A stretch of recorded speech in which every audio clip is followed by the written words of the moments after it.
राधे राधे।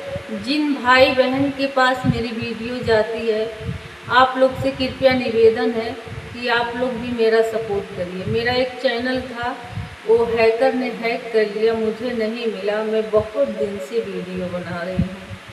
चलिए शिव भजन सुनाते हैं।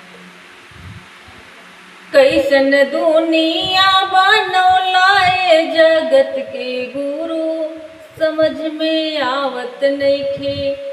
कैसन दुनिया बनौलाए जगत के गुरु, समझ में आवत नइखे। अपना अंगुरी पे ना चौलाए जगत के गुरु, समझ में आवत नइखे। अपना अंगूरी पे ना चौलाए जगत के गुरु, समझ में आवत नइखे। कैसन दुनिया बनौलाए जगत के गुरु, समझ में आवत नइखे। क्यों के कोठा ऊपर कोठा, क्यों के महलों के तैयारी। क्यों के कोठा ऊपर कोठा, क्योंकि महलों के तैयारी। क्योंकि झोपड़ियों ले तरसौलाए जगत के गुरु, समझ में आवत नइखे। क्योंकि झोपड़ियों ले तरसौलाए जगत के गुरु, समझ में आवत नइखे। कैसन दुनिया बनौलाए जगत के गुरु, समझ में आवत नइखे। कैसन दुनिया बनौलाए जगत के गुरु, समझ में आवत नइखे। क्योंकि बेटी और बेटा, क्योंकि नदियों की तैयारी। क्योंकि बेटी और बेटा, क्योंकि नदियों की तैयारी। क्योंकि बाझिन नाम धरौलाए जगत के गुरु, समझ में आवत नइखे।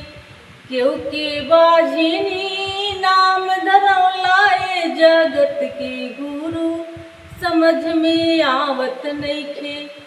कैसन दुनिया बनौलाए जगत के गुरु, समझ में आवत नइखे।